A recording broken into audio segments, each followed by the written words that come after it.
तो बायोटेक्नोलॉजी हम पढ़ चुके हैं, बेसिक कॉन्सेप्ट समझ चुके हैं, और रिकॉम्बिनेंट डीएनए टेक्नोलॉजी तो काफ़ी डिटेल में पढ़ चुके हैं, स्टेप बाय स्टेप पढ़ चुके हैं। तो अब हम समझते हैं कि एग्रीकल्चर में इसका क्या यूज़ हो सकता है बायोटेक्नोलॉजी का, और क्या यूज़ हो रहा है अभी।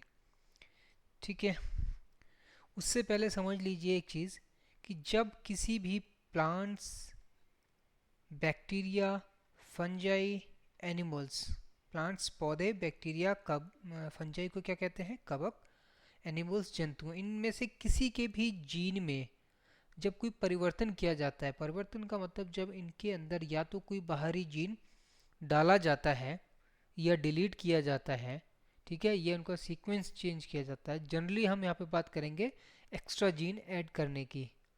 जब इनमें से किसी के अंदर कोई एक्स्ट्रा जीन ऐड किया जाता है बाय मैनिपुलेशन, अब वो जीन ऑटोमेटिकली तो होता नहीं है, ना ही नेचुरली होता है, इसलिए यहाँ पे वर्ड ऐड किया गया है मैनिपुलेशन। मैनिपुलेशन का मतलब होता है हस्तकला के जरिए वो किया जाता है, जिसको आप स्किल कह सकते हो, या साइंस की भाषा में जिसको कहते हैं जेनेटिक इंजीनियरिंग, इसलिए यहाँ पे ऐड किया गया है मैनिपुलेशन। तो ऐसे ऑर्गेनिज्म को कहा जाता है जेनेटिकली मॉडिफाइड ऑर्गेनिज्म, मतलब ऐसे जीव जिनके जेनेटिक्स यानी कि जीन को मॉडिफाई कर दिया गया है। हिंदी में इनको बोला जाता है जीनी रूपांतरित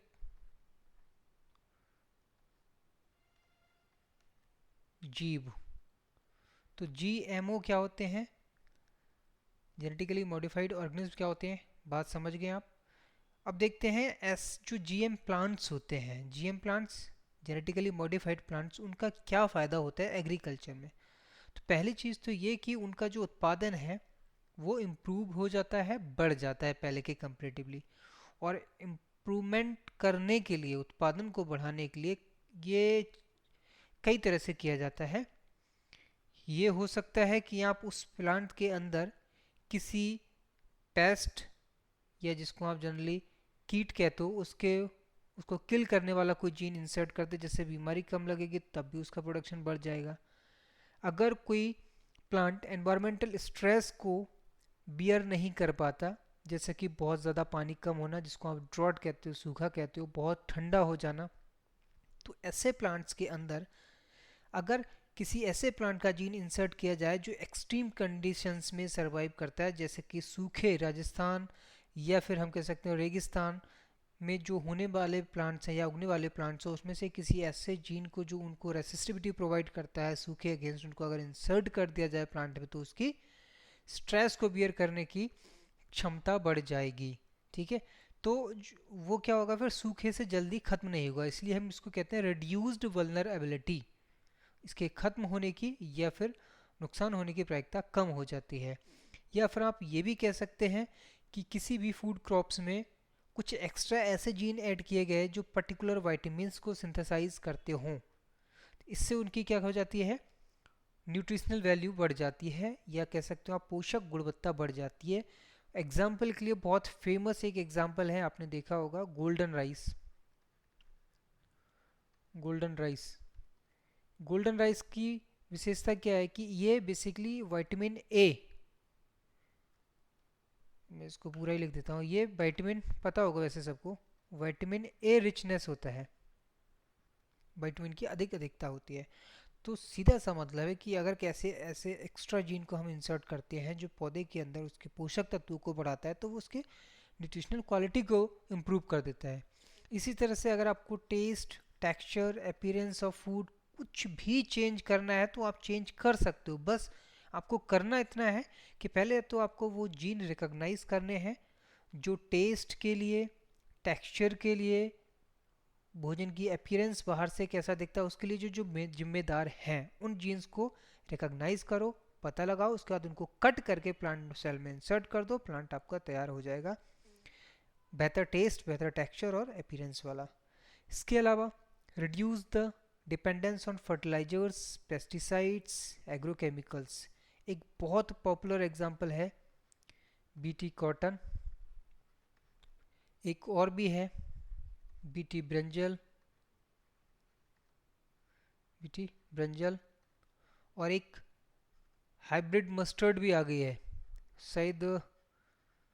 मस्टर्ड मतलब सरसों का भी एक हाइब्रिड इन्होंने जेनेटिकली इंजीनियर्ड, उसको शायद कुछ DMH11 करके है, तो मस्टर्ड भी एक इसकी वैरायटी आ गई है। अब ये सारे के सारे वो एग्जाम्पल हैं जिनमें बाहर से एक एक्स्ट्रा जीन ऐड किया गया है, और वो जीन क्या करता है फिर इन प्लांट्स के अंदर जाके एक टॉक्सिक प्रोटीन, जहरीली प्रोटीन बनाता है। और जैसे ही इन प्लांट्स को खाने वाला पेस्ट या कोई भी कीट पतंगा इस पर बैठता है, इसको खाता है, तो उसको खाते ही उस कीट की डेथ हो जाती है। तो इससे क्या हुआ कि आपका जो पेस्टिसाइड का यूज़ है कम हो गया। ठीक, एग्रोकेमिकल्स मतलब समझ जाओ पेस्टिसाइड की कैटेगरी में ही एग्रोकेमिकल्स आते हैं। फर्टिलाइजर्स का यूज़ कैसे कम होता है, अगर प्लांट्स की एफिशिएंसी बढ़ा दी जाए। एफिशिएंसी मतलब कि जो न्यूट्रिएंट्स सॉइल में प्रेजेंट हैं उनको, और जो सॉइल में जो सॉल्युबल न्यूट्रिएंट्स या फिर जो मॉइस्चर है उसको ज़रूरत के हिसाब से प्लांट्स धीरे धीरे यूज़ करें। ठीक है, और एक ऐसा एक्स्ट्रा जीन ऐड करते हैं जो प्लांट्स की रूट में जाके एटमॉस्फेरिक नाइट्रोजन को भी सिंथेसाइज करे। जैसे कि कुछ बैक्टीरिया में होता है, कुछ बैक्टीरिया के अलावा कुछ ब्लू ग्रीन एल्गी में होता है, तो उनके अंदर कोई ना कोई जीन ही तो होगा ना जो सिंथेसाइज कर रहा है नाइट्रोजन को नाइट्रेट में। तो अगर उस जीन को हम प्लांट में इंसर्ट कर दें तो क्या होगा, फर्टिलाइजर पर जो डिपेंडेंस है वो काफ़ी हद तक कम हो जाएगी। ठीक है, प्रोडक्शन ऑफ वैक्सीन। अब प्रोडक्शन ऑफ वैक्सीन क्या है ये तो पता ही है, डिटेल में जब बात करेंगे हम, जब इसका एक इम्यूनिटी का लेक्चर लेने वाले हैं हम तब बात करेंगे। ठीक है, तो ये बात समझ में आई। तो ये हैं फ़ायदे एग्रीकल्चर में किसके, बायोटेक्नोलॉजी के। अब ये किया कैसे जाता है इसको समझो पहले ध्यान से। ये देखो सिंपल सी बात है, प्लांट्स में एक फॉरेन जीन किसी भी डीएनए के टुकड़े को ट्रांसफ़र करने के लिए जिसको आप चाहते हो वो ट्रांसफ़र हो, डिज़ायर्ड जीन मतलब इच्छित जीन, क्योंकि इसी में वो लक्षण एक्सप्रेस करने की कैपेबिलिटी है जो आप चाहते हो इस प्लांट में आए। चाहे वो प्लांट की फर्टिलिटी हो, ड्रॉट रेसिस्टेंस या सूखे के प्रति उसकी रेसिस्टिविटी बढ़ाने की बात की हो, ऊपर जो भी हमने अभी बात की उसमें से कोई भी एक करैक्टर हो और उसको कैरी करने वाला जीन है ये वाला जो आपको सामने दिख रहा है, तो उसको हम ट्रांसफ़र करने के लिए क्या करते हैं, एग्रोबैक्टीरियम ट्यूमिफेशियन से पहले उसका प्लाज्मिड डीएनए निकालते हैं। ये प्लाज्मिड डीएनए है, इसकी डिटेल में हमने बात की है, बायोटेक्नोलॉजी और रिकम्बिनेंट टेक्नोलॉजी दोनों लेक्चर में इसकी हमने डिटेल्स में बात की है क्यों प्लाज्मिड को निकालते हैं। और बैक्टीरिया के अंदर दो डीएनए होते हैं, एक प्लाज्मिड और एक उसका अपना न्यूक्लियोइड। ठीक है, तो न्यूक्लियोइड से हमें मतलब नहीं है, हमें प्लाज्मिड से मतलब होता है। क्यों निकालते हैं वो हमने डिटेल में बात की, जिसने नहीं देखा है लेक्चर डिस्क्रिप्शन बॉक्स में उसका लिंक है, जाके पहले वो लेक्चर देख लो तो आपको क्लियर हो जाएगा। तो हम क्या करते हैं, जो फॉरेन जीन या फॉरेन डीएनए का टुकड़ा जो हमें ट्रांसफ़र करना है वो हम इस वेक्टर डीएनए में या प्लाज्मिड डीएनए में इंसर्ट कर देते हैं, फिर इस प्लाज्मिड डीएनए को ट्रांसफ़र कर देते हैं बैक्टीरिया में, फिर बैक्टीरिया को ट्रांसफ़र कर देते हैं प्लांट सेल में। तो जैसे ही बैक्टीरिया को प्लांट सेल में ट्रांसफर करते हैं तो बैक्टीरिया क्या करता है, इस फॉरेन जीन के डीएनए को प्लांट सेल का जो डीएनए है इसके साथ इंटीग्रेट कर देता है, जोड़ देता है। फिर हम प्लांट की इस सेल्स को एक कल्चर में ग्रो करते हैं।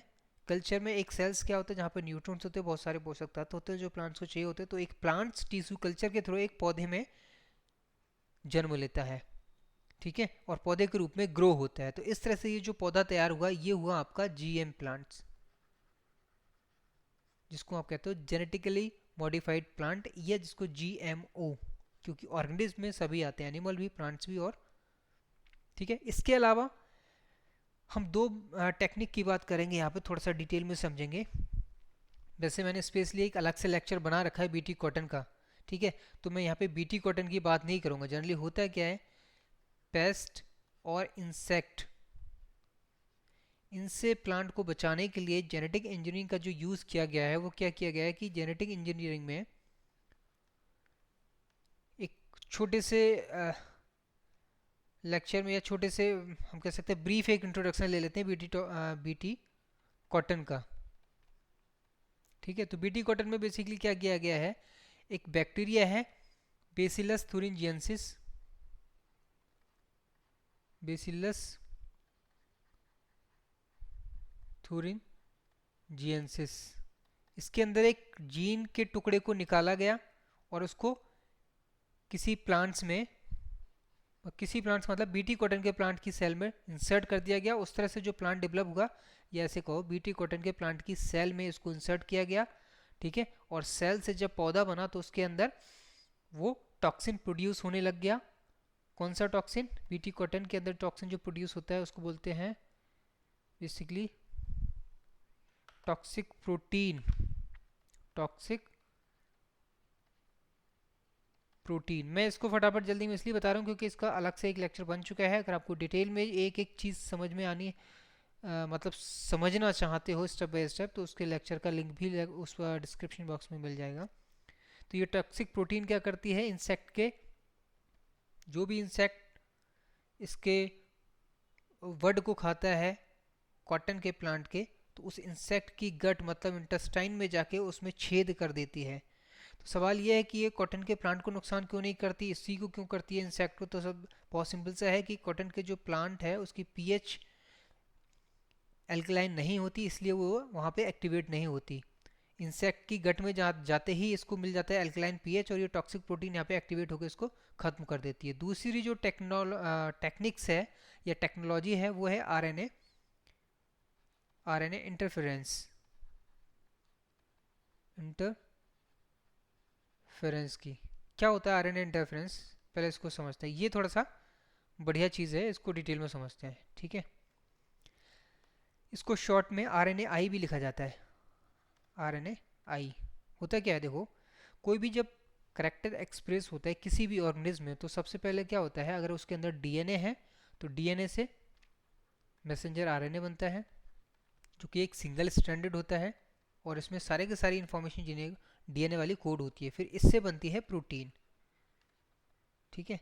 और प्रोटीन क्या करती है? फिर ये एक्सप्रेस करती है उस पर्टिकुलर लक्षण को जिसके लिए ये प्रोड्यूस हुई है, बनी है, मैन्युफैक्चर हुई है, ठीक।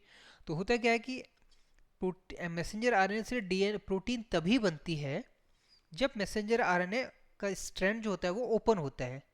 इसीलिए यहाँ पे कुछ मतलब जिसको आप कह सकते हो ट्रांसफर आरएनए यहाँ पे इसके साथ अटैच होता है, और वो प्रोटीन के अमीनो एसिड्स को पकड़ कर एक प्रोटीन बनाता है according to sequence, according to information जो इसमें कोडेड है। लेकिन वहीं पर अगर मैसेंजर आरएनए को मान लिया, मैसेंजर आरएनए जो डीएनए से बना है जिससे प्रोटीन बनने आ गए, ठीक है। लेकिन प्रोटीन बनने से पहले एक और स्ट्रैंड आ गया मैसेंजर आरएनए का, जो बिल्कुल इसके जो जानकारी है इसके एकदम कॉम्प्लीमेंट्री है, पूरक है। तो होगा क्या आगे चल के, ये दोनों के दोनों जो स्ट्रैंड होंगे वो आपस में जुड़ जाएंगे और ये सिंगल स्ट्रैंड से डबल स्ट्रैंड बना लेगा। तो जैसे ये डबल स्ट्रैंड बन जाता है, इसका जो इससे बनने वाली जो प्रोटीन का उत्पादन है वो नहीं हो पाता, प्रोटीन यहाँ पे फिर नहीं बनती। तो हुआ क्या, यहाँ पे इस मैसेंजर आरएनए को साइलेंस कर दिया गया।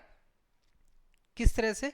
इसी के जैसा एक कॉम्प्लीमेंट्री स्ट्रैंड बना के, ताकि ये इसके साथ पेयर कर जाए और डीएनए के जैसा डबल हेलिकल स्ट्रक्चर या दो स्ट्रैंड वाला स्ट्रक्चर बना ले, जिससे कि इसकी जो कॉपी जो इन्फॉर्मेशन है वो कॉपी हो ही ना पाए और प्रोटीन बने ही ना।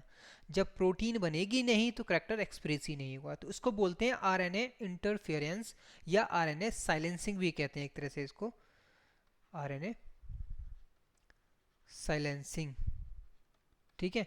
तो प्लांट्स की रूट्स में जो निमेटोड्स या जो अदर पेस्ट लगते हैं उनके लिए आरएनए इंटरफेरेंस भी बहुत ज़्यादा यूज़ होती है टेक्नोलॉजी।